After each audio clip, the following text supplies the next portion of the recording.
Hello guys, welcome to my YouTube channel. ಇವತ್ತು ನಾನು sweat proof ಅಂದರೆ summer friendly sweat proof makeup ಮಾಡ್ತಾ ಇದ್ದೀನಿ. ಬನ್ನಿ ಹೇಗೆ ಮಾಡೋದು ನೋಡೋಣ. ಯಾವ ಪ್ರಾಡಕ್ಟ್ಸ್ ಯೂಸ್ ಮಾಡಿದೆ, ಹೇಗೆ ಯಾವುದೇ ಸ್ಟೆಪ್ ಯೂಸ್ ಮಾಡಿದೆ ಅಂತ ನೋಡೋಣ.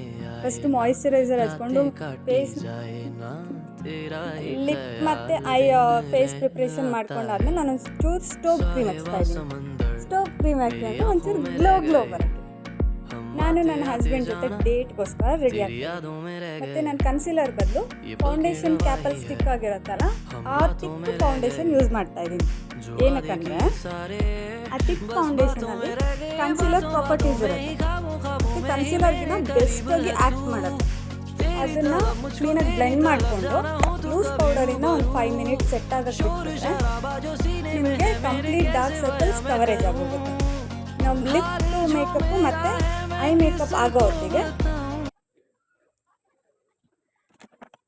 ಅದು ಸೆಟ್ ಆಗೋಗುತ್ತೆ. ಆಮೇಲೆ ಇದು ಸ್ವೆಟ್ ಪ್ರೂಫ್ ಹಾಗೆ ಟ್ರಾನ್ಸ್ಫರ್ ಪ್ರೂಫ್. ನಾನಿಲ್ಲಿ ನಿಮಗೆ ಕರೆಕ್ಟಾಗಿ ಪ್ರೂವ್ ಮಾಡಿ ತೋರಿಸ್ತಾ ಇದ್ದೀನಿ ನೋಡಿ. ನಾನು ಸ್ಪ್ರೇ ಮಾಡಿಕೊಂಡು ಅಲಾಂಗ್ ವಿತ್ ಇದರಲ್ಲಿ ಟಿಶ್ಯೂದಲ್ಲಿ ನಾನು ಡ್ಯಾಪ್ ಮಾಡಿದ್ರು ಒಂಚೂರು ಏನೋ ಟ್ರಾನ್ಸ್ಫರ್ ಆಗಿಲ್ಲ. This is my look. How is my look? Tada, bye.